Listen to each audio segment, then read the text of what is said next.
On to the policy stuff. Let's begin with the fact that you are a natural born optimist. Literally, literally optimistic because your birthday is St. Patrick's Day. And as an Irish Catholic, you can't help but always be optimistic. The That glass said, is always half full, and there's another bottle around here somewhere. now, can you guarantee for this audience with all that optimism that everything's going to be fine by June 1st? We're going to be fine. The debt ceiling is going to be lifted. There will be some sort of agreement, negotiation. Everything's going to be fine. Or how much of your Cleveland Brown fandom and perennial doom and gloom is still lurking in the background?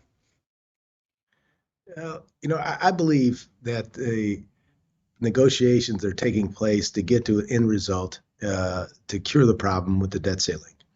And I just saw Garrett this morning when I was working out. He was swimming. I was bugging him while he was taking his swim, to go through some stuff. It's great that I think one of the problems I had up until Tuesday is you had too many chefs in the room.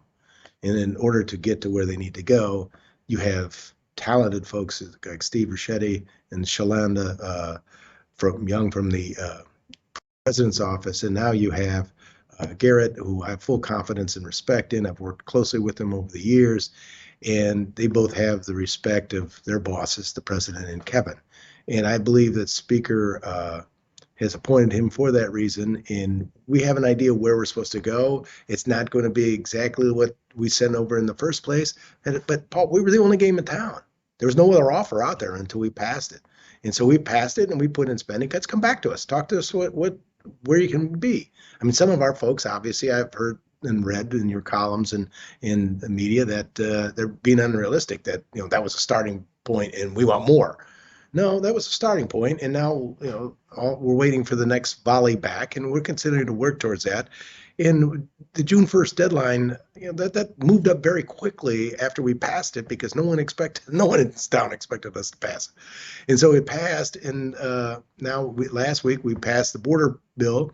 No one really expected to pass, and so there's some momentum. There's memory muscle going forward to allow them to realize that we can work and we can function and we can continue to move forward.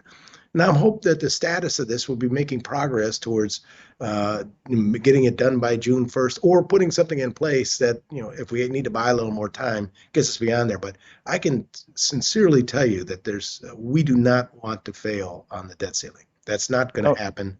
And I think it's very okay. important we get to that deal.